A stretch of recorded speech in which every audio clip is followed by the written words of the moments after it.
Okay.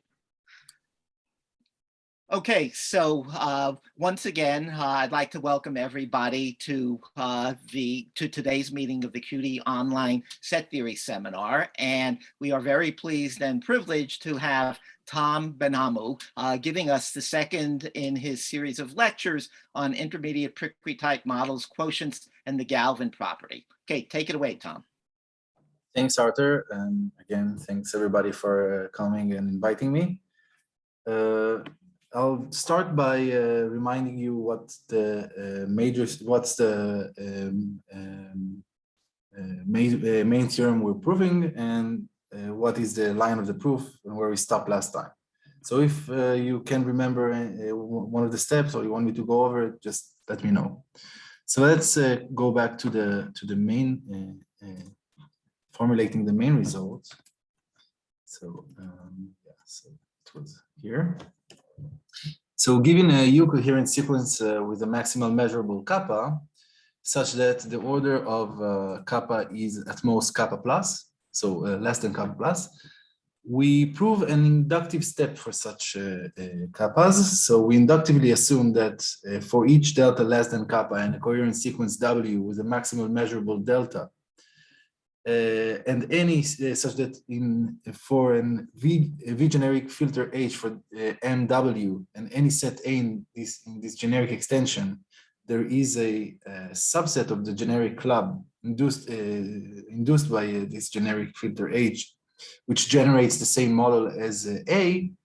Then we prove the same thing for a coherent sequence with maximal measurable kappa, namely that for every V generic filter G for MU and any set A in the generic extension VG, there is a subsequence of the generic club which generates the same model as A.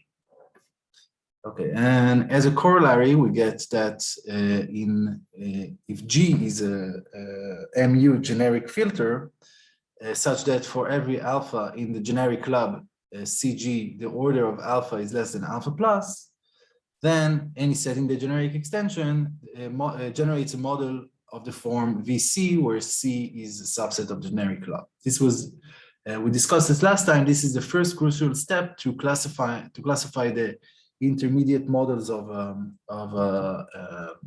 Radin-Megiddo generic extension. And the proof was we started by simply reducing to sets A of ordinals. And we then proved the theorem on the sup of the, we took a set A and we proved the theorem by induction of the sup of A, which we denote by lambda. We proved using the strong Prikry property that the theorem holds for sets of cardinality less than kappa, which basically finishes the induction step for lambda less than kappa. Yeah, so this was this part of the proof, which we finished. We also concluded a kind of Hausdorff-like topological separation property for the generic club. And then we omitted the proof for subsets of kappa. We said that we're gonna, this is just a very technical part of the proof, which I prefer not to show here. And then we continued with sets that their sup is at least kappa plus. It's easy to see that it suffices to prove the theorem for sets such that their supremum is a cardinal. Because for ordinals you can simply use the induction hypothesis. Now you have to help me because I'm not really sure. Did we see this now the case that the cofinality is at most kappa? Because I'm not remember exactly where we stopped. Did we see this thing? So did we see? I'm not exactly sure, but maybe it's okay if you just repeat it. So in case you did it already. Okay, so. Yeah. Okay, so let's start with this point. So we assume, okay, it's usually that the order of kappa is less than kappa plus, and the cofinality of lambda in the generic extension is at most kappa. Then the theorem holds for such sets. So the first, we now split into two cases for a set A, which is supernorm with at least kappa plus. And the first case is that the cofinality of that soup is at most kappa. And the proof goes like this. So since kappa is singular in VG, it cannot be that the cofinality of lambda in the generic extension is kappa, so it's strictly less than kappa. And by kappa plus CC, this means that the cofinality of lambda in the ground model is at most kappa. So we fix in the ground model a cofinal sequence. We denote the cofinality of lambda in the ground model by ni. So the cofinal sequence is gamma I less than ni. And now we work inside the model VA. So for every I less than ni, we find a subset of kappa di which generates the same model as A intersection gamma I. So there exists such a di by the inductive hypothesis for subsets of by the inductive hypothesis. So A intersection gamma I is soup which is less than lambda, of course. So there exists a subset C of CG which generates the same model as A intersection gamma I. So in particular, there is a subset of kappa which generate the same model. So why not just taking a subset of CG such that this subset generate the same model as the intersection gamma I? Well, this is the reason for that is that we work inside the model VA, and inside the model VA, we cannot refer to subset of CG. So, but I can still formulate the following thing. There is a subset of kappa which generate the same model as the intersection gamma I. So by the axiom of choice, I can choose a sequence, such a sequence of di, I less than e, such that for each I, di generates the same model as the intersection gamma I. Okay? And this sequence of di's lays inside the model VA. Now, by the induction hypothesis, the sequence of di, I less than e is a sequence of length ni, which is less or equal than kappa. Each di is a subset of kappa, so I can code the sequence as a subset of kappa. And therefore, by the inductive hypothesis, I can find a subset of the generic club C star, which generates the same model as the sequence of di's. Now, for each, note the following crucial thing. Although for each I less than e, A intersection gamma I belongs to this model VC prime, this does not mean that the entire sequence that A belongs to VC prime, because maybe the entire sequence of A intersection gamma I does not belong to VC prime. Okay, this would cause problem later. So there is still information we need to code in order to glue together all these initial segments. So how do we code it? So we work now inside the model VC star, which is a submodel of VA. For every I less than e, we fix a bijection of 2 to the gamma I with the power set of gamma I from the point of view of the model VC star. Okay, so this sequence of bijections, this sequence of pi i's lays inside the model VC star.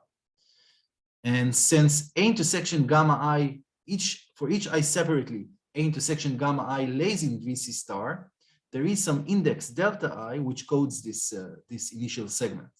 Namely, when we plug in this index delta I to pi I, you get the initial segment A intersection gamma I. So in order to glue together all these initial segments, it remains to code the sequence of delta i's. So what is the length of this? So the length of the sequence delta i's, of course, is ni, but unfortunately, these delta i's, it can be unbounded in lambda, and I cannot use the induction hypothesis. So I'm referring back to the CC of the forcing to find a function in the ground model, capital F, from ni to P of lambda, such that for each I, Fi covers this delta I, and the cardinality of F of I is at most kappa. And this is by kappa plus CC of mu. And now, if by enumerating each Fi, I can find epsilon I less than kappa, which is basically the position of delta I inside the natural increasing enumeration of f of I is a set of ordinals. Okay, so this way I can find a sequence epsilon I less than e, which is a sequence of length e of ordinals below kappa. So as before, I can code it as a subset of course, this is a subset of, I can code it as a subset of kappa and use the induction hypothesis to find a C double prime, which is a subset of the generic lab, which generates the same model as the sequence of epsilon i's. Okay, so now I have two things. I have this C star, which codes all the initial segments, and I have this C double prime, which codes this epsilon i's, which in turn codes the delta i's. So I take both of these sets, C star and C double prime, and I use, again, these are two subsets of kappa, so I can code them as a subset of kappa and use the induction hypothesis to find some C prime, which generate the same model as both of them. Okay, so we claim that this C prime is as wanted, namely that VA equals V C prime. Let us prove it. So first of all, clearly C star is in VA. This is how we define C star it generates the same model as the sequence of DIs, and the sequence of DIs were chosen inside the model VA. So C star belongs to VA. And also C double prime belongs to VA because the set of epsilon i's, okay, so the sequence of bijections pi i's and the index delta i's all belong to VA, and the function f is a function which lays in V. So the epsilon i's, also the sequence of epsilon i's also lays in VA, and therefore C double prime lays in VA. So if both of them lays in CA, then C prime also lays in VA. This is because VC prime equals VC star C double prime. Okay, now for the other direction. So inside the model VC prime, I can definitely find C star and C double prime. And since the C double prime is there, then the sequence of epsilon i's is there. And since the function f lays in V, then I can obtain the sequence of delta i's using this function and the epsilon i's inside the model VC prime. And since C star is in VA, also the sequence of bijections pi I less than e belongs to VC prime. And so I have the sequence of delta i's in VC prime, and I have the sequence of bijections in VC prime. So I have the sequence where you plug each delta I to pi I in VC prime. And so the union of all these must also be in VA, and by the definition of the delta i's and pi i's, pi of delta I is A intersection gamma I, which is, and when I union all these initial segments, I get A. So A is definable inside the model VC prime, sorry. Okay, so this is how I get the equality. This takes care of the situation where the cofinality of lambda is at most kappa. You used it a lot here in the proof. So now we are left with the case that the cofinality of lambda is theta, which is above kappa. So it's at least kappa plus. And let us try to work in the naive approach, like in the last proposition, see what goes wrong. So we do the same thing. Let's just fix the cofinal sequence inside VA, but now the length of the cofinal sequence is theta, which is above kappa. So if you prefer, you can think about, for example, lambda equals kappa plus, and then theta also equals kappa plus. And so the length of the cofinal sequence is the length of lambda. So it's not really helpful. We cannot now use the inductive hypothesis.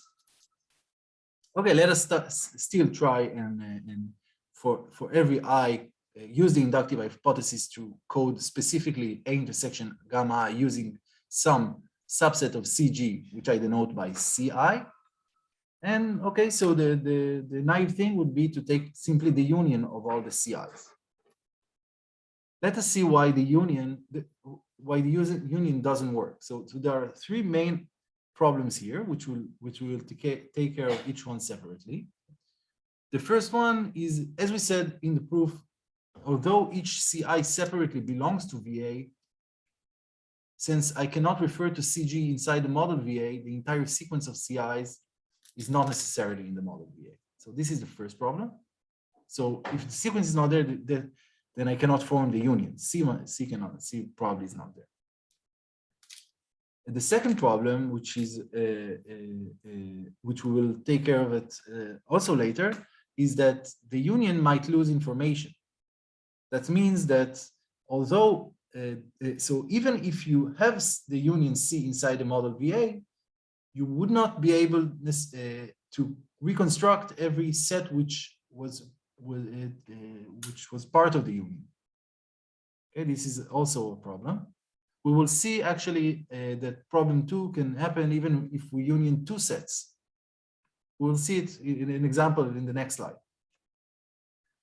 Okay, so the union might lose information. And the third problem is that even if we get inside the model VC prime, that all the CIs are there and all the initials, so namely all the initial segments are there, still we have the same problem that we probably don't have the entire sequence of A intersection alpha I inside the model VC.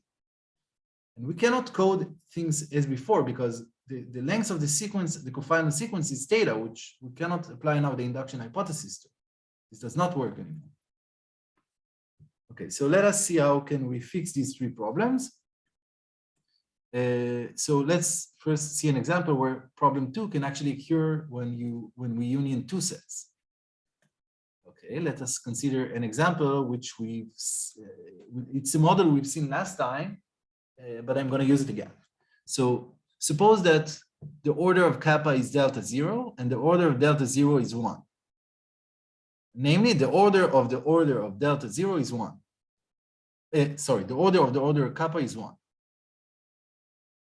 Okay, so we have kappa which is measurable, which sits very high. It has some measurable order, delta 0.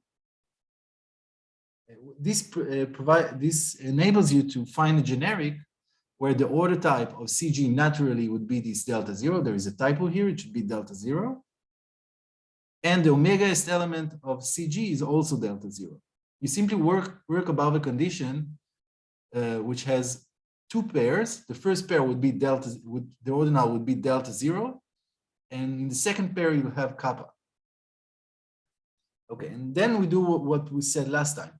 You simply take the first Prikry sequence to delta 0, namely CG of n less than omega, and since the order type of CG is delta 0, you can now plug this Prikry sequence as indices for inside the club. So you look at CG of n less than omega. This is a cofinal omega sequence in kappa. And so this would be the set D. And now the set E is simply all the elements above the omega-est element of the generic club without D. So let me maybe draw a picture here. I think this would be better. So we have kappa, and we have here delta 0, which is CG of omega. And we have the omega sequence for the previous sequence, CG of 0, CG of 1, and so on. And now we consider, so the order type of this entire club is delta 0. So I can plug now these indices to the club. So I look at the points CG of 0 and CG of 1, and so on. And these points form D. So D would be simply CG of n less than omega. So this is one set. The second set, you simply look at the generic club, but above this element, above CG of omega. So consider now E would be all these points in this interval without the points of D. So it's CG of alpha between omega less than delta 0 minus D. Okay. So why I claim that D does not belong to V D union E. And why is that? Well, What is D union E? D union E would simply be all the points above delta 0. So D union E is simply CG of alpha, alpha between omega and delta 0, which is similar to properties of Prikry forcing. This is a Megidor generic club, which starts above this omega s element. So in this model, the omega s element CG of omega is measurable, is still measurable. Okay. But from the sequence D, I can, if D would belong here, then I could have reproduced the Prikry sequence since CG of n is the order of CG of n. So if I would have the sequence CG of n in here, then I would be able to reproduce back the Prikry sequence, which witnessed that CG of omega is of cofinality omega, which is impossible. Okay, so this is how we basically lose information within the union.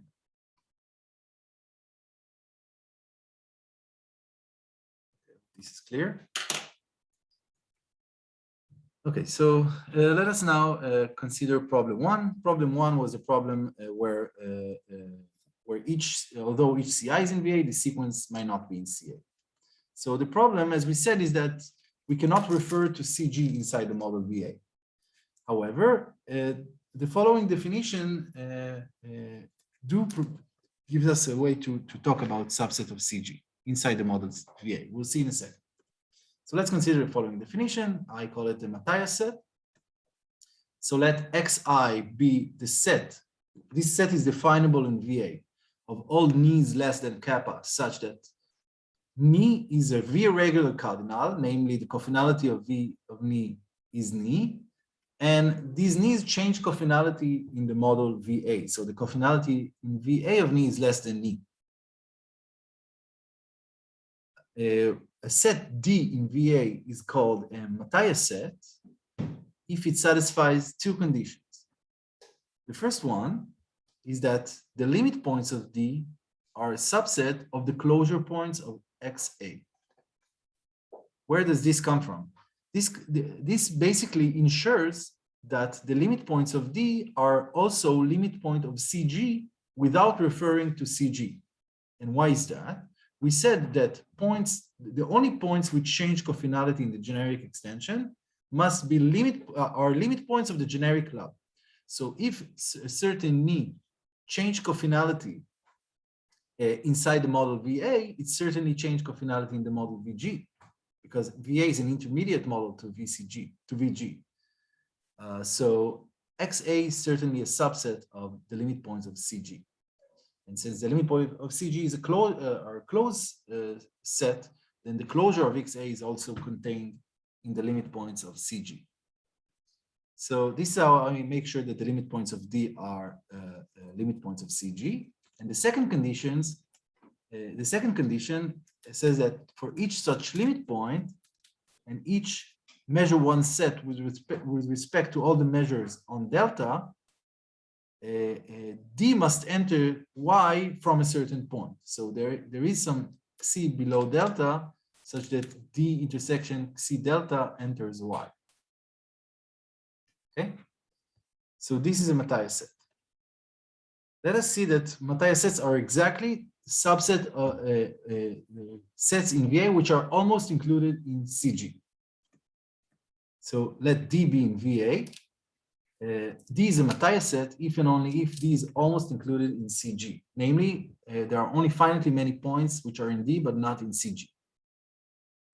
Okay, so one direction is clear. So if D is a subset of CG, then we know that the limit points of D must.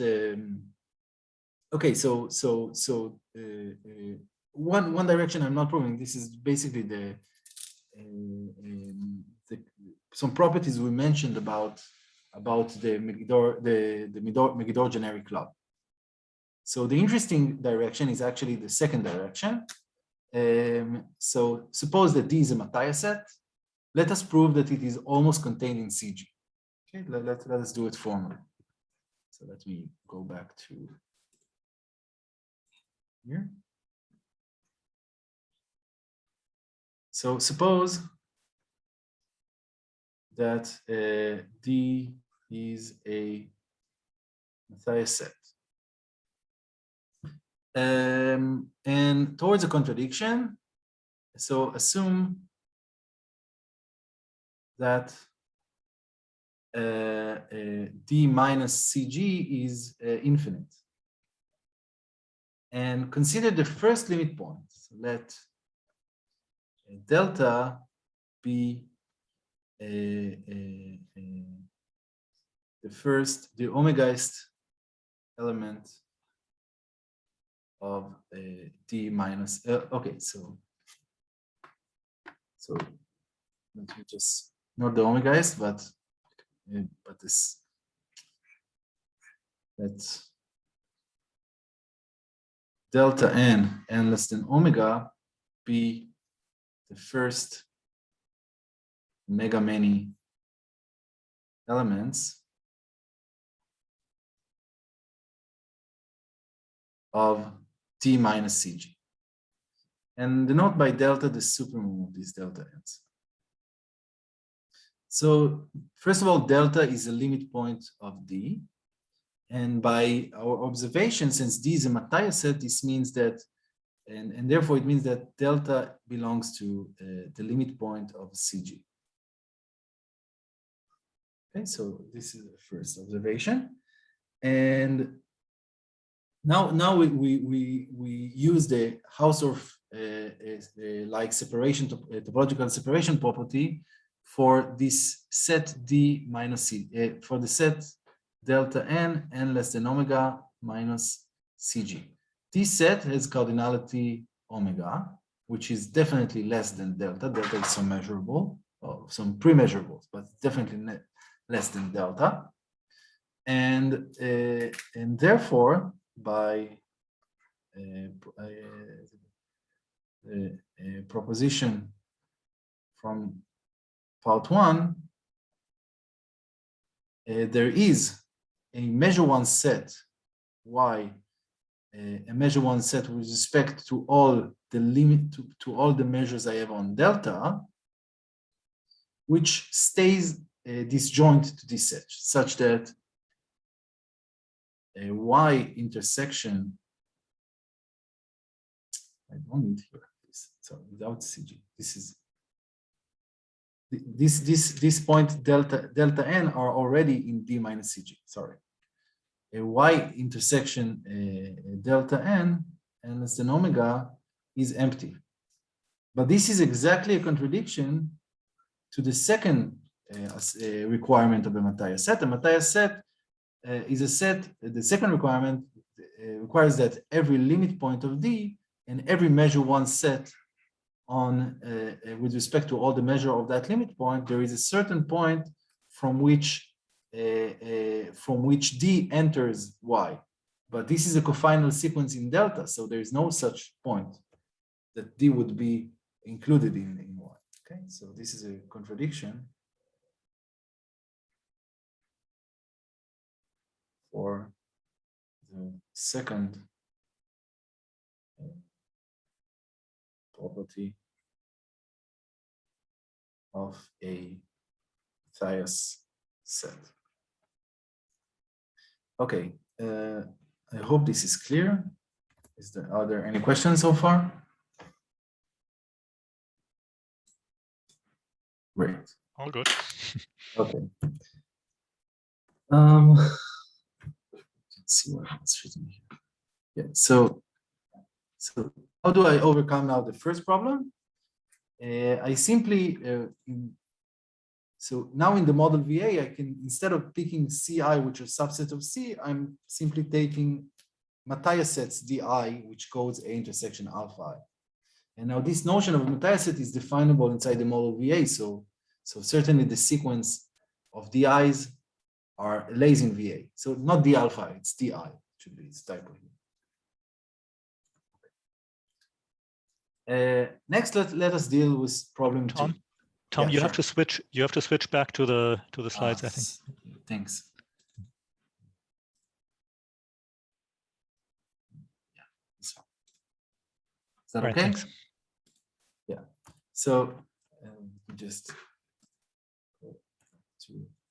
yeah. So now inside the model VA, I can since the notion of a Matthias set is definable in the model VA, we can simply use the axiom of choice to pick for every I Matthias set DI, which generates the same model of A intersection alpha. And this ensures that the entire sequence DI I less than theta belongs to the model generated by A. Okay. Now let us deal with the second problem. The second problem is that the union might lose information. Yeah, this problem. So the second problem is that the union might lose information. And how do we take care of this? Well, we need to rely on techniques that were used to deal with subset of kappa, which is the part of the proof I omitted. And using these techniques, we can actually choose this Matthias set in the following way. So instead of picking any sequence of Matthias set in VA, I will choose them in a way that will ensure that A intersection alpha I, the initial segment up to alpha I, belongs to V DI. So this is the same as before. But the second requirement is that the sequence of DIs is star increasing. Namely, for every I less than J, DJ minus DI minus DJ is finite. Yeah, so albeit finitely many elements of DI, all of them must belong to DJ. It's not very hard to intuitively believe this claim because if you have I less than J, then DJ codes a larger initial segment than DI. So somehow it should have more points of the generic club. So it should somehow be included. But it's not, apparently it's not that direct to prove it.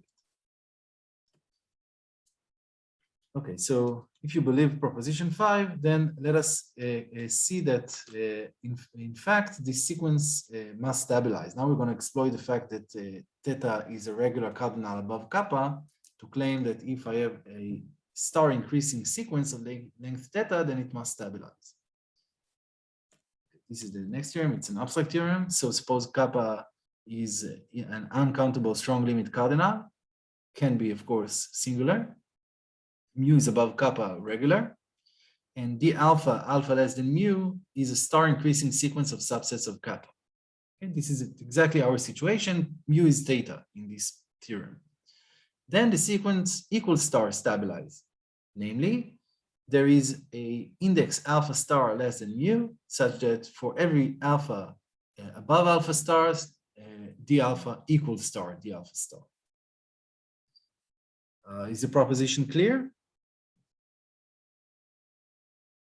I'm not sure. Somehow I have the feeling we've seen it, but maybe I'm wrong. Okay. Should I repeat the theorem again, or is it clear? It's clear. That's good. Okay. So how do we take care of? So how this fixes the second problem? Well, you fixes such a stabilization point alpha star, and the model V d alpha star V d alpha star will include all the initial segments of A. Okay, this is and therefore we are not concerned about losing information in the union because basically we don't have it's not a real union. It's basically one set from the sequence which will already code all the initial segments of A. So let us prove theorem 19. Okay, so assume otherwise. So what I mean otherwise is that the sequence does not stabilize. So if it does not stabilize, I can inductively construct points below mu and exploit the fact that mu is regular to find a subset Y of mu, of cardinality mu, such that for every alpha and beta in Y, alpha less than beta implies that there are infinitely many points in d beta which are not in d alpha. Okay, this is an inductive construction, not very hard. And now we would like to stabilize whatever we can. So what do I mean? So for every xc less than kappa, we find a subset xc of xc such that the set of indices ni xc, which is the set of ni's below mu, for which the d alpha intersection c is exactly xc, is unbounded in mu. This is simply using the fact that kappa is strong limit, and therefore there are less than kappa many possibilities for xc, and mu is a regular cardinal above kappa. Okay, so I can find many ni's for which we have the same bounded part, d ni intersection c. Now, since the d alpha are star increasing, this means that if you take alpha, which is above the minimum point of xc, it must equal star xc. So it definitely includes e star xc because it's above alpha xc, and alpha xc, the initial segment up to xc is xc. And since xc is unbounded, take any point above alpha, it will star include d alpha, which proves that the other star inclusion holds. And now I use again the regularity of mu to ensure that when I take the soup of all these alpha x's, which I denote by alpha star, this is a point which is still less than mu. Let us now prove that. Let us now explore what is the property of this alpha star. So this means that for every delta below kappa, and any 2 points beta 1 below beta 2, which are above this alpha star and still below mu, any 2 indices, the symmetric difference of delta beta 1, d beta 1 intersection delta, and d beta 2 intersection delta, there's a typo here, is less than omega. So they are star equal. These two sets star equals, which implies that if you take the fully symmetric difference, it cannot be of size more than omega. Okay, this follows from this because for every delta less than kappa, the symmetric difference intersection with delta is finite. So at the limit, it can be at most of order type omega. Okay, and therefore it follows that the cofinality of kappa must be omega. So we assume towards a contradiction. So in any case that the cofinality of kappa is larger than omega, we're done. So in this case, so we're only left with the situation where the cofinality of kappa is omega, and I'll pick any distinct beta 1 and beta 2 in y. Y is the set of points where we don't stabilize, and above this alpha star. And since we do not stabilize, then the symmetric difference is at least omega. And since we're above alpha star, the symmetric difference is at most omega. So the cardinality is exactly Aleph 0. And as we said, it cannot be bounded by the property of alpha star. This symmetric difference cannot be bounded.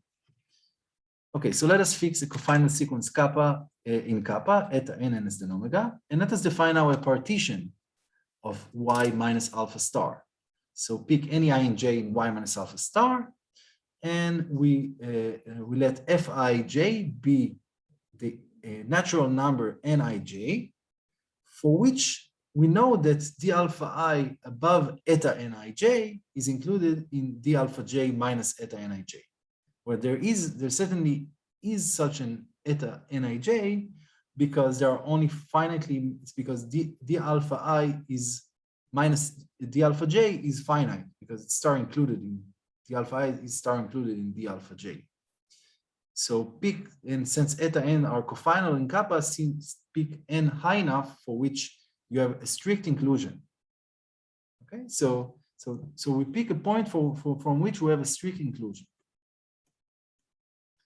Now, since kappa is above Aleph 0, it is strong limit, so we have the correct cardinal arithmetics to apply the Herder-Schroeder theorem. And the Herder-Schroeder theorem ensures that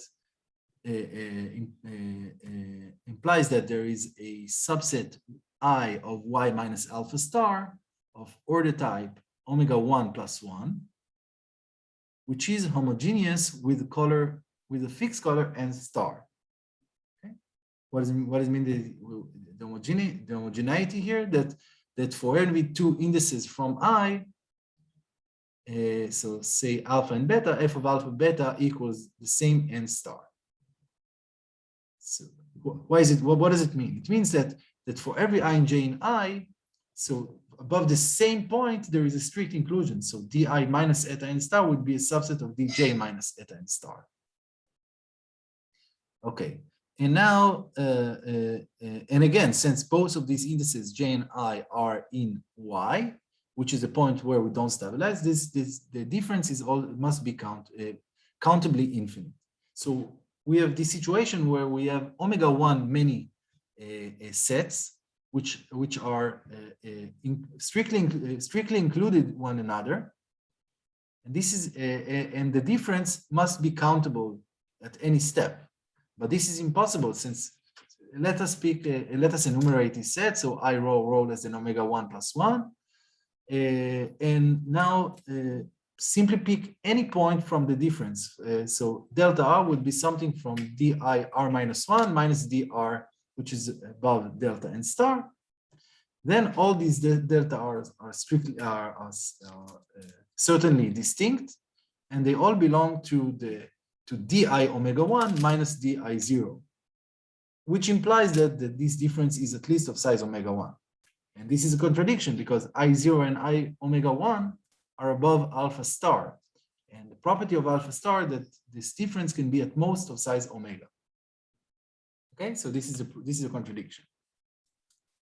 The point is that if we could stabilize the point where to have a strict inclusion, and if we have strict inclusion and we have omega 1 many sets which are strictly included, then the last one and the difference between the last one and the first one must be of size omega 1, which is impossible in this situation. Okay, so this is the proof of theorem 19. Okay, so finally, we would like to resolve this finishes the proof of the solution for problem 2. And now, if you would like to resolve the third problem, which, let me remind you what it is. So the third problem was that we need somehow to, now we have a model where we have all the initial segments, A intersection alpha I, and we need to find a model where we can, we actually want to get A inside that model. So from all the initial segments, somehow we need to make sure that also A belongs to this model. So this also uses some sort of stabilization. And in fact, what we will show is the following thing. And this is where the Galvin property will play. So we have a set C such that C has all the initial segments of A. And we would like to prove actually that A also, that if you have such a model, then A must also belong to that model, VC. Okay, so we don't need to code anything else. It automatically belongs to VC. So if it wouldn't belong, this means that this set A is in VG, but not in VC. So we have these two models, VC and VG. VC has all the initial segments of A, but A does not belong to VC, which is basically says that A is fresh with respect to this model. A fresh set is a set for which all the initial segments belong to the ground model, but the set itself does not belong to the ground model. Okay, and what we will prove is that in the forcing which is responsible to completing VC to VG is the quotient forcing, which we will define. And what we will prove that the quotient forcing cannot add fresh subsets. Okay, so cannot have fresh subset for thetas which are regular above kappa. This is what we will prove. So we'll prove, and the way to prove it is using the following two theorems. So the first theorem, which says that the quotients of mu are kappa plus CC in the generic extension. This is the first step.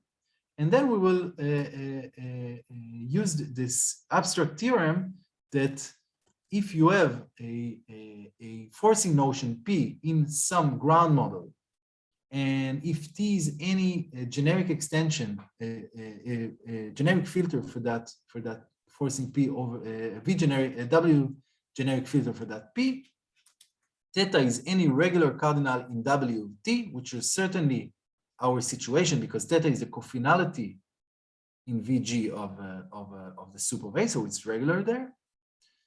Now assume P is theta CC. So by the theorem 20, which is the one I haven't proved yet, if the quotients are kappa plus CC, they are certainly theta CC. So when we think about P to be the quotient, this definitely satisfies this requirement. Then in WT, there are no fresh subsets with respect to W of cardinals lambda such that the cofinality of lambda is theta. Okay, exactly what we want. So the proof of the theorem is not very hard. You can sketch the slides later. I'm not going to go over the proof.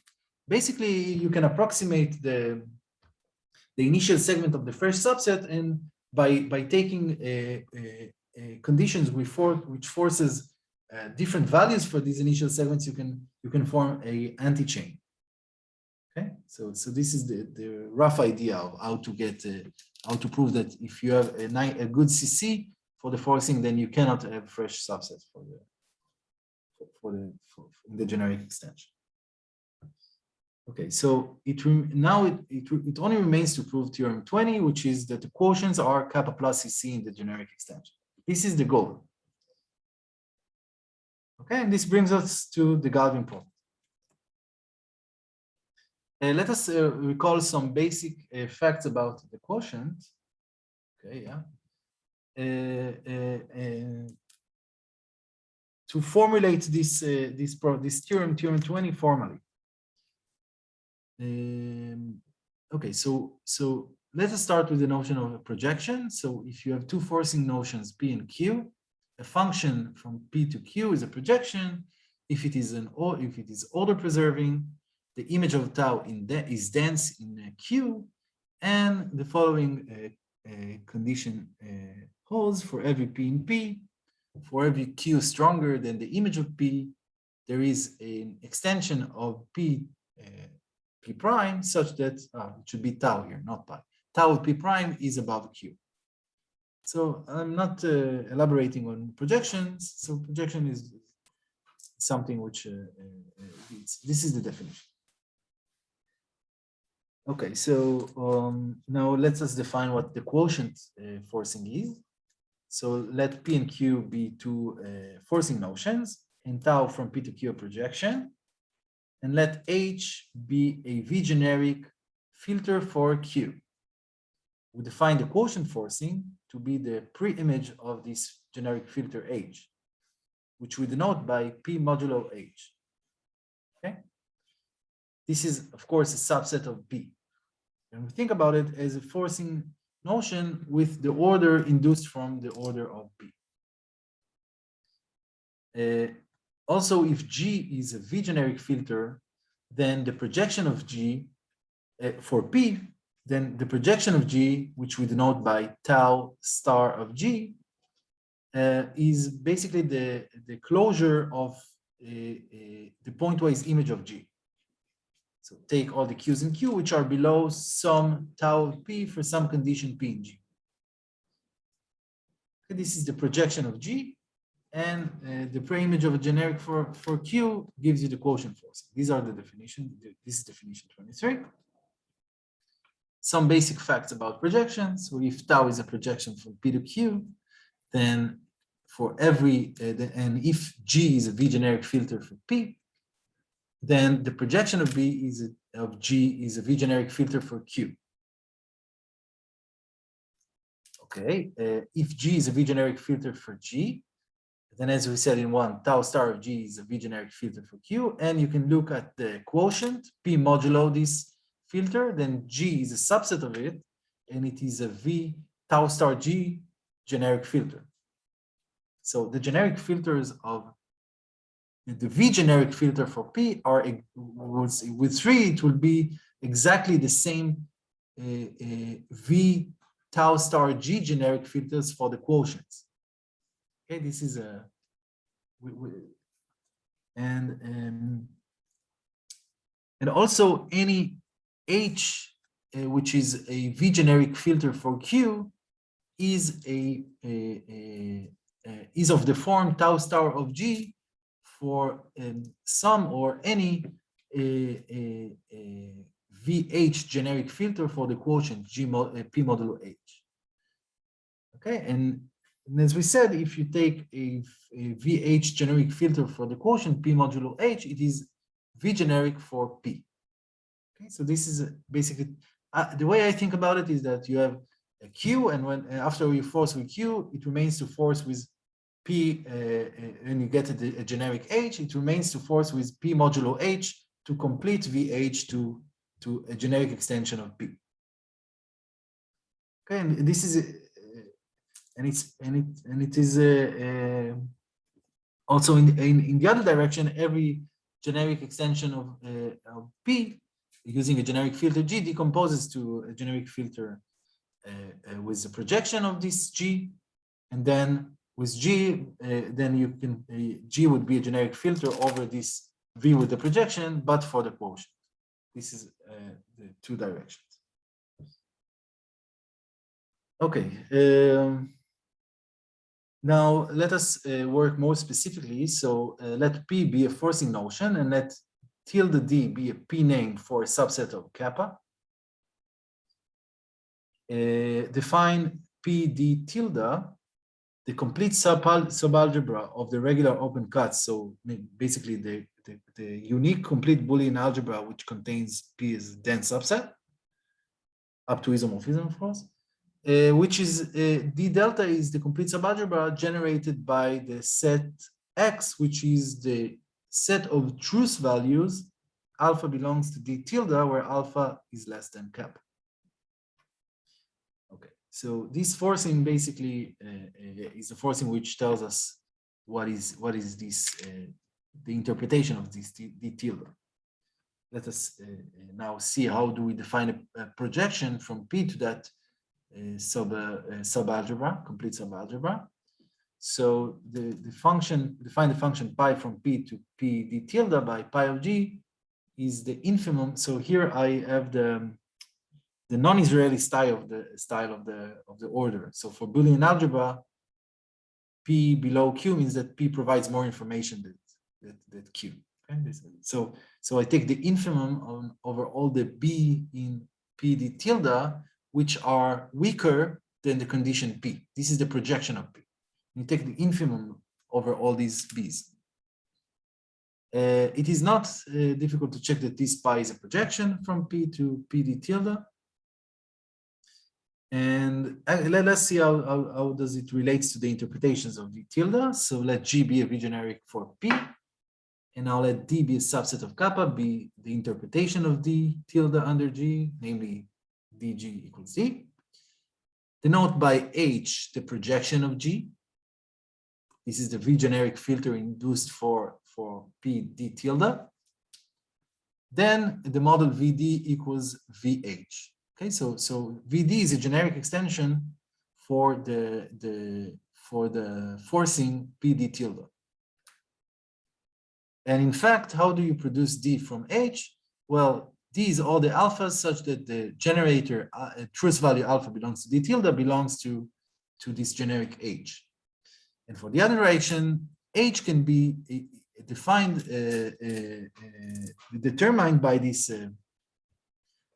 set D. So basically, you take D and you take the set of all truth values alpha belongs to D tilde, where alpha is in D. This will be exactly the elements which are the generators which belongs to H. And then you can transfinitely continue describing H. I'm not going over it. You can see that I refer to some lemma in Yech, where you can find this construction.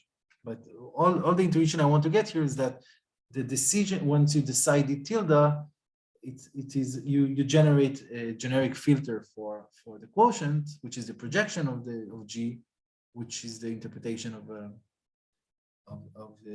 D tilde, which interprets D tilde as D, and it is uniquely obtained by the intersection of this generic filter with the set of generators. It is uniquely determined by it. Okay, we sometimes abuse notation by denoting P modulo D to be P modulo pi star of G. And why is it an abuse of notation? Because we don't mention what the name D tilde is. Okay, so let us state a simple proposition which characterize the elements in the generic extension in the quotient, which we will use in the next proof. So for every Q in P, so it should be, no, the other way around. Sorry, there's a typo here. So let G be a V generic filter and let H be its projection. This should be the first time. Then for every Q in P, Q is in the quotient if and only if there is a V generic filter G prime such that Q belongs to G prime and the projection of G prime is the same as the projection of G. Okay? So if you take H to be the projection of some V generic filter G, then the quotient forcing is exactly those conditions of P which belongs to some generic extension which have the same projection. This is the characterization of the quotient forcing. Okay, note that P star G prime, again, as we said, is uniquely determined by the intersection of this with the set of generators. So the requirement that pi star of G prime equals pi star of G is equivalent to the fact that they both interpret the tilde the same way. And this is important. We will see in the next example, this would be meaningful. So let us prove this proposition. It's straightforward from the definitions. So let P in the quotient P modulo H. We would like to prove that it is a member of a V generic filter G prime, which has the same projection. So take any VH generic filter for the quotient G prime such that Q belongs to G prime. You can always find such a generic extension, a generic filter. Then by the proposition, if you so if you have a G which is a VH generic filter for the quotient P modulo H, then the projection of that filter must be H. Okay, so in our case, it means that the projection of G primes must be the projection of G, which is what we wanted. So this is one direction. As for the other direction, suppose that Q is in G prime for some G prime, for some V generic filter G prime of P, such that the projection of G prime is H. Then, okay, so the projection of G prime is the projection of G. And since PQ, pi of Q is in pi of G prime, which is pi of G, then, okay, this is typo, it should be Q, not A. So Q is in the pre-image of H, which is by definition the quotient force. So clearly this is it follows directly from the definitions. Okay, so this was all we needed from quotient forcing. Let us now describe formally what is the theorem for what exactly is the theorem. So let pi be a projection from Megiddo forcing to some forcing P. Let G be a V generic filter. H is the projection of that G, which is induced by, which is the induced generic for P. Then, in the generic extension, VG, the quotient is kappa plus CC. So note that I claim that in the generic extension, the quotient is kappa plus CC. This is clearly not let's see that the standard argument for mu being kappa plus CC does not work here. So what is the standard argument? You take any kappa plus sequence in VG. We claim that this is an kappa plus CC in VG, so we would like to say that there are not kappa plus antichains in the generic extension. So take any kappa plus sequence of conditions in mu modulo H. So since the quotient forcing is a subset of mu, each pi is of the form, it has a lower part, which we denote by pi down arrow, which consists of all the pairs where the ordinals are below kappa, and a pair kappa and ai. Since kappa plus is still regular in the generic extension, okay, we can use the pigeonhole principle to ensure that there are distinct I and j, which with the same lower part. So pi down arrow equals pij down arrow. Then the usual thing would be to take this stabilized lower part, pi down arrow, and then take kappa with the intersection ai intersection aj. It is clearly above pi and pj in mu. But the problem is that this condition might not be in the quotient. Okay, let's see why. The following example will illustrate why this is not necessarily in the quotient. So even the simplest case of Prikry forcing, let us take the name of the even coordinates of the Prikry sequence. So C is Cg of 2n and as normal. What are conditions of the quotient forcing with respect to this C? So by the characterization, the conditions here should be conditions that do not contradict the fact that this sequence is the even coordinates of the generic filter which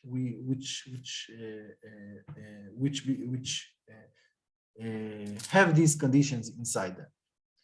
So it is all the alpha 0 to alpha n and capital A. So this is a standard Prikry sequence. Yeah? So these are ordinals and large set A, such that the even coordinates, the even ordinals from this sequence must be compatible with the even with the sequence C.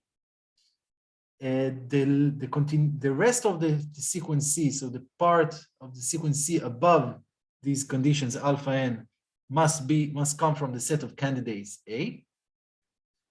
And now this is the crucial thing. So if you satisfy only 1 and 2, it is still possible that this condition contradict the fact that it is the even coordinates of the Prikry sequence, because if, for example, you have in A both say Cg of 2m and Cg of 2m plus 2, both belong to A, okay, but there are immediate successors in A.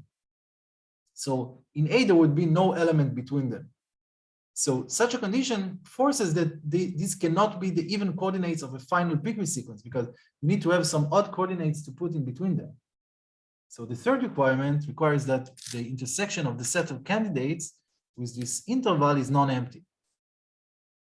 Okay, and this can go wrong, because if you take some AI and AJ, so each one of them can leave a different part for the odd coordinates, but when you intersect it, you can get an empty intersection with the interval. Okay, so this is why the regular argument does not work.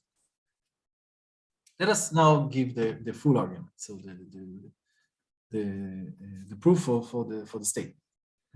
We will have to work a bit harder, but I think it's not very difficult. So assume otherwise. So again, we start the same. We pick some kappa plus a sequence of conditions from the quotients which form an antichain. We pick mu names for this sequence, pi tilde I less than kappa plus, and we find a condition R in the generic, which forces that this sequence is a sequence of antichain in the quotient. Note that the name H tilde is simply the name for the projection of G, because by definition H is the projection of G, so name tilde is a name for the projection of G. Now work in V, in the ground mode. For every I less than kappa, we find an extension of R and a value Ci, such that Ri forces that it decides the value of the condition Pi. So Pi tilde is Ci. Okay, these Ri can be incompatible. We'll make many of them compatible eventually, but how it looks right now, they are incompatible. Okay, so the next lemma, that I claim that there exists a extension of this interpretation XCI, which I denote by QI, such that for every Q above QI, Ri does not force that Q does not belong to the quotient. Namely, there is some R double prime above Ri, which forces that Q is in the quotient. So I claim that I can extend Ci to some Qi such that above this Qi, any condition, for any condition, we can extend Ri to a condition which forces that it is in the quotient. Okay, this is my claim. Let us prove it. So assume otherwise. Otherwise, it means that for every Q above Xi, there is an extension such that any extension above I does not force that Qi is in the quotient. Okay, or namely that Ri forces that Qi is not in the quotient. In particular, the set E of all, this points out to a dense set, yes? So the set E of all Qs above Xi, for which for every R double prime above Ri, R double prime does not force that Q is in the quotient, is dense above Xi. Okay, this is dense above Xi. To obtain a contradiction, let G prime be any generic for Mu, which have which have Ri in it. So R is a member of G prime. And denote by H prime the projection of these G primes, namely the interpretation of this H tilde. Now, since Ri is above R, then R also belongs to G prime. And therefore, since Ri forces that Pi is Xi, then the interpretation of Pi under Gi is, which is, it must be Xi, and R forces that the name Pi is a name of something in the quotient. So Xi belongs to this quotient. This is how we chose the name R and the name Ri. Then there is a V generic filter. So by the characterization, if Xi is in the quotient, there is a generic filter G double prime, such that Xi belongs to this generic filter and has the same projection. This is the characterization we proved earlier. Namely, that the projection of G double prime is this H prime. Okay. Now, by density of E, we have a condition Xi, which is in G double prime, and E is dense above Xi. So there is a condition Q in E intersection G double prime. And in particular, again, now this is from the other direction of the characterization. If Q is in G double prime and the projection of G double prime is H prime, this means that Q must be in the quotient. This is the characterization. Okay. Why is this a contradiction? So, because now if Q is in the quotient, we can certainly find an extension of Ri, which forces that Q is in the condition. Q is in the quotient, but this is a contradiction because we chose Q to be in the set E, where no extension of Ri forces that you are in the quotient. Okay, so this is a contradiction. Okay, so now let's use the lemma for each I separately. We fix some Qi above Xi such that any extension Q of Qi, there is a condition R double prime above Ri, which forces that Q is in the quotient. Okay, so this is the statement star I. Okay, now we have these Qi's and we have these Ri's. We stabilize the lower parts. Namely, we find some set X of size kappa plus, such that for every index I in X, the lower part of Qi and the lower part of Ri is the same. The lower part of the Qi's would be this vector T, and the lower part of the Ri's would be this vector S.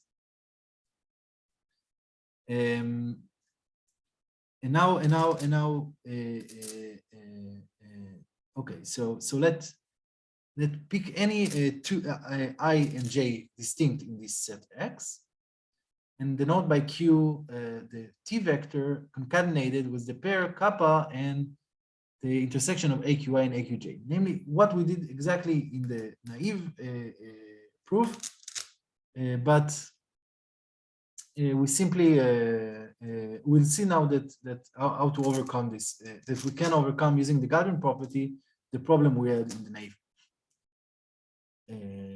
Okay, so by star I, Q is certainly an extension of Ri. So there is an R prime, which is above Ri, which forces that this Q is in the quotient. This is the property star I. But this must mean that this R prime, this extension R prime, is incompatible with Rj. Otherwise, you would have a common extension R double prime of Ri, and since Ri is above of R prime, and since Ri is above Ri, also R double prime would be above Ri, and certainly would be of Rj. Now, this condition, it forces contradictory information. Why is that? This R double prime forces, first of all, that Q is in the quotient because it is above R prime. It forces that the interpretation of Pi, name Pi is Xi because it's above Ri, and it forces that the name Pj is Xj. But Qi and Qj are conditions above Xi and Xj. So Q would be a common extension in the quotient above name Pi tilde and Pj tilde, which is a contradiction because R forces that this is an antichain. Okay?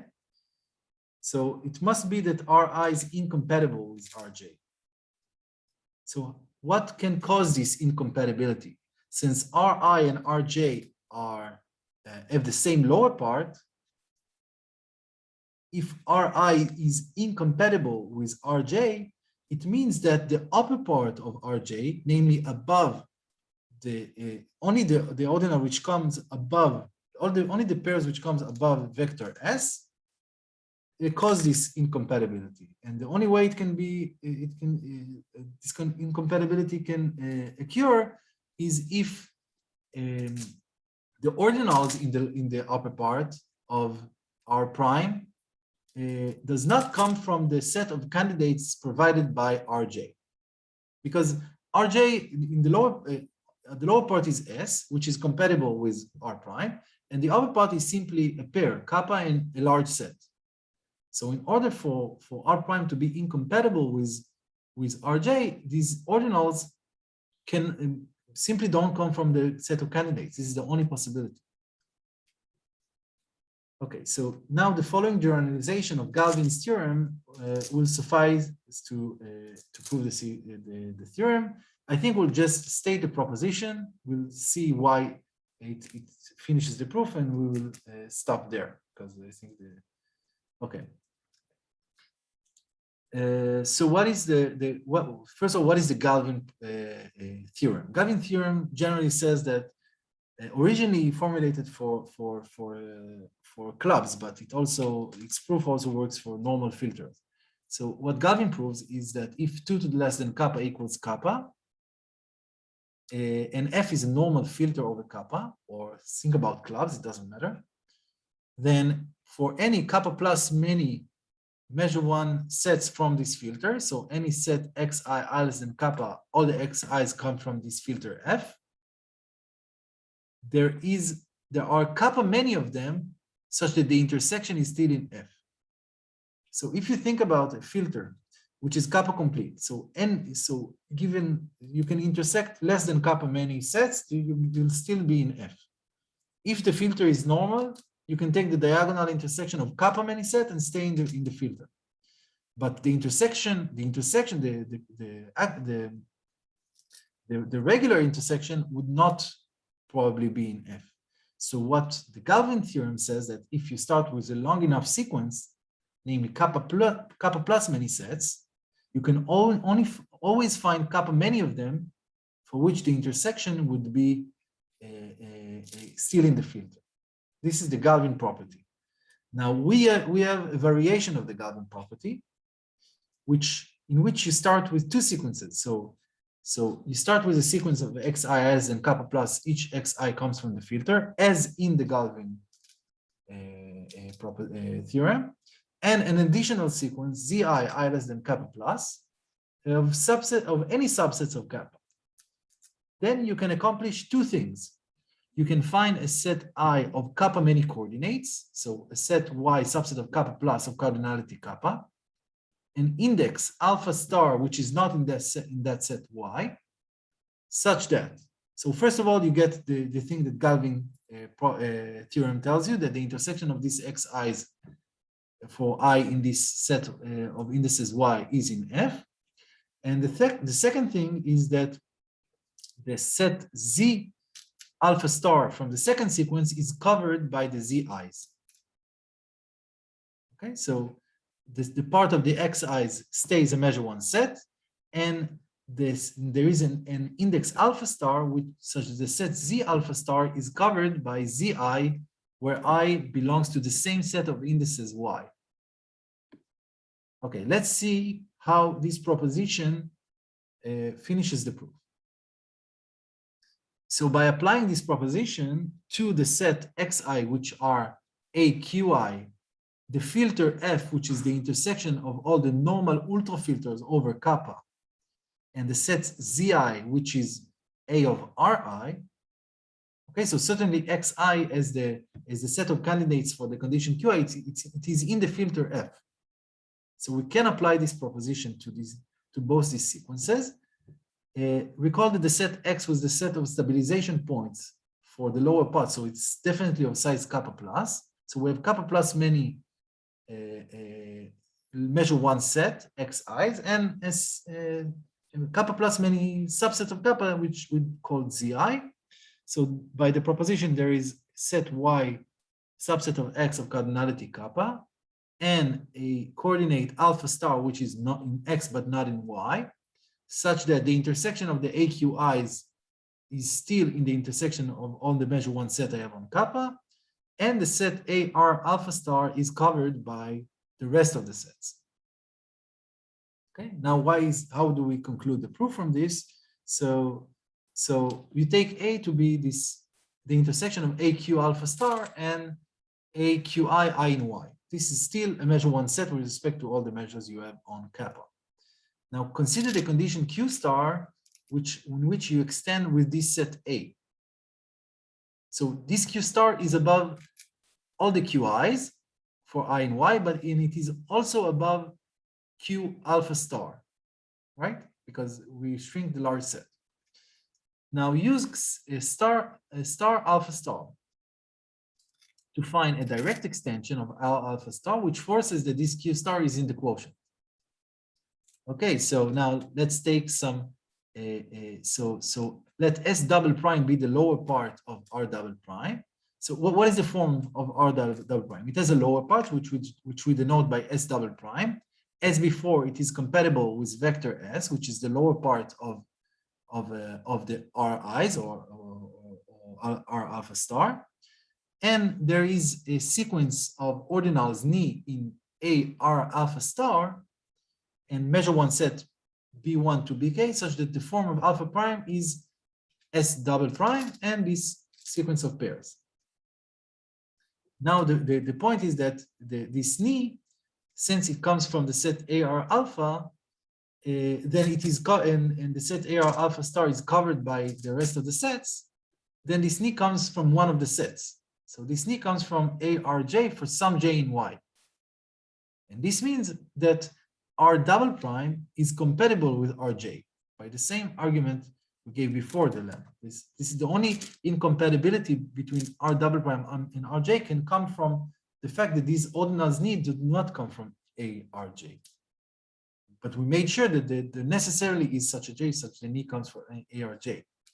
And this is a contradiction. Okay, so this concludes the proof.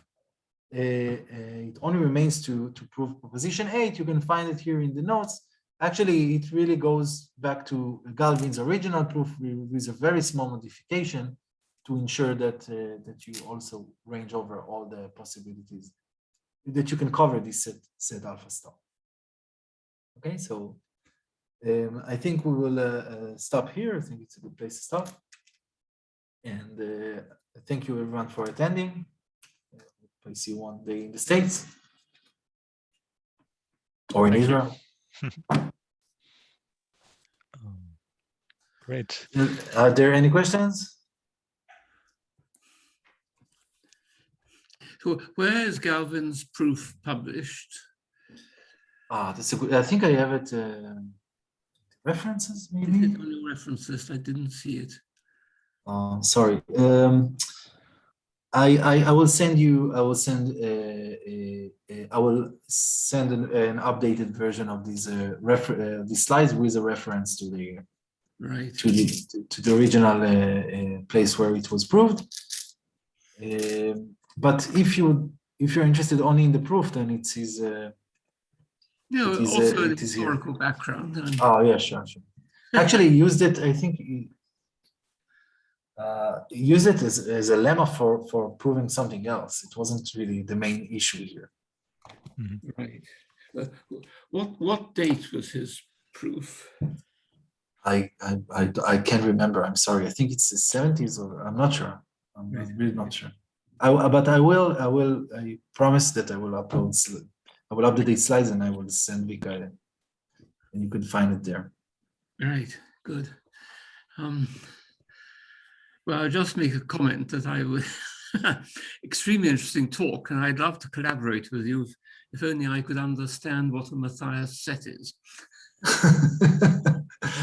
A Matthias set is basically a set which satisfies the Matthias criteria, but from something you can formulate inside an intermediate model. Yes. All right. Yes. It's grown a lot since my day. I mean, you inspired this definition, so. Oh, how kind. No, it cheers me up. Something I did 50 years ago is. Personally, I use it a lot, and this is it gave me all my intuition about Prikry sequences and Megiddo sequences come from your characterization of Prikry sequences. Right. So thank you for doing that. Okay. Well, we can keep in touch. Sure, I would love that. Right. Well, I'll say good night to everybody. Well, Thank you. I actually also still have a question. Sorry. Sorry. Before we say Sure. goodnight. Sure. For Tom. So you focused on intermediate models that were generated by a set of ordinals always, right? Or Yeah, did you? and I stated at the very beginning of the proof that we can reduce sets of ordinals. And how does that work? Yeah, how does that work exactly? Can you just explain? Because if you have enough, any set of can generate the same model as a set of ordinals. So this is the first claim there. Let me go back. Yeah, here. So this is the proposition 1. So it suffices to prove it for sets of ordinals. So namely, I gave here a reference from Yer's book that you can always make sure that there is some forcing notion which generates for which VA is generic for. If A is any set, and if you can Q in the ground model such that VA is the same as VH for some V generic filter H for Q, then now you can simply move to code everything as ordinals, because take a bijection of Q, then H can be coded, take a bijection between Q and its cardinality lambda in the ground model. And now H as a subset of Q can be coded as a set of ordinals. So is it somehow like every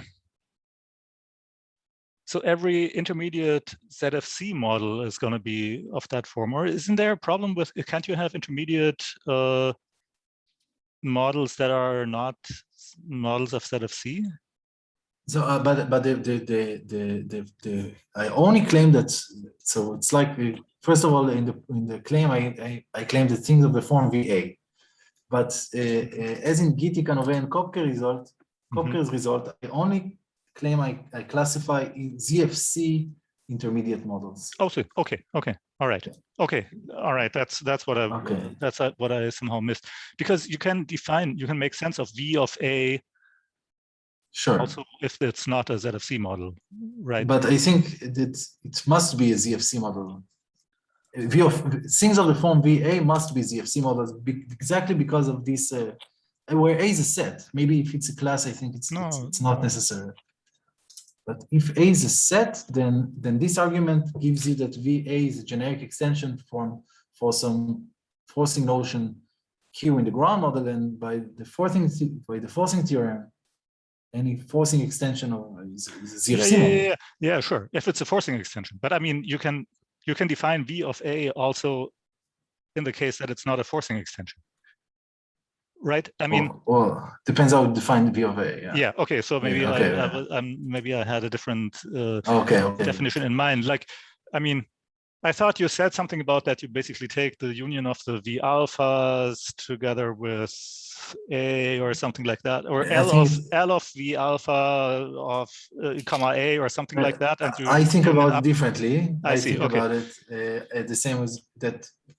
Once I work inside the generic extension, which is in our case, so A belongs to the generic extension, then I can always find a sub-algebra of the complete Boolean algebra of MU, for which VA would be so A is equiconstructible with a generic filter for that sub-algebra, as we did in the earlier with when you have interpretations. Mm-hmm. And so this is from when I say VA, I mean this kind of models. Mm-hmm. So VH for some sub-algebra, mm-hmm. Right?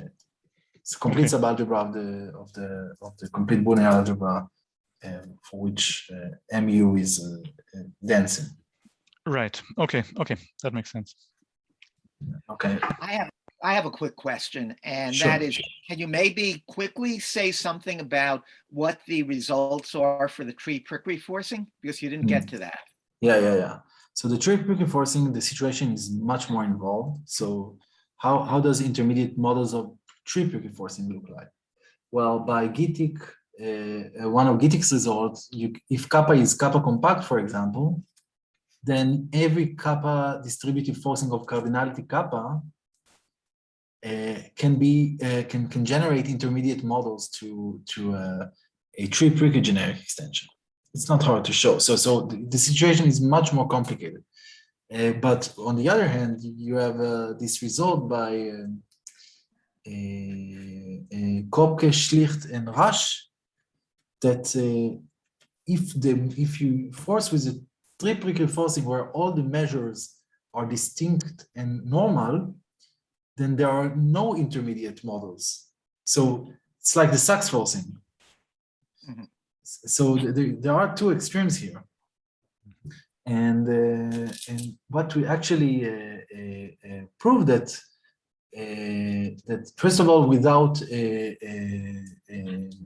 the assumption that kappa is kappa compact, we can get, for example, that Cohen forcing, it is consistent that there is a tree of measure, there is a non-normal measure for which Cohen forcing generates an intermediate model for the Prikry forcing, but starting only from one measurable, not for kappa is kappa compact. Mm-hmm. And then we ask ourselves, what can be shown only from starting from one measurable? And we've seen a lot of forcing can be intermediate. We defined a very large class of forcing we call the kappa the masterable forcing. This is something which includes very important forcing like the Cohen forcing and other stuff. Then we actually showed that there is a lower bound. If you would like, for example, to have the class of less than kappa strategically closed forcing, which is a subclass of the kappa distributive forcing, if you'd like this class of forcing to be consistently intermediate to a tree Prikry generic extension, then you need at least that the order of kappa is kappa plus. You cannot do it starting from one measurable. Mm-hmm. Yeah, but this is a very different discussion on the Prikry forcing. Okay, thanks. Okay. And just mentioned that the work with the Prikry forcing is with Moti Gittik and Yair Chayut also. It's also involved in this part. Okay. Thank you very much, guys. Thank you again for the talk. Yes, thank you. Thank you for the talks. Okay. Thank you. Very good. Okay. All right. I think no more questions, or are there any? No, it seems we're done. Okay. All right, great. Thanks a lot and have a good weekend, everybody. Weekend. See everyone next week. Bye. Bye-bye. Bye-bye.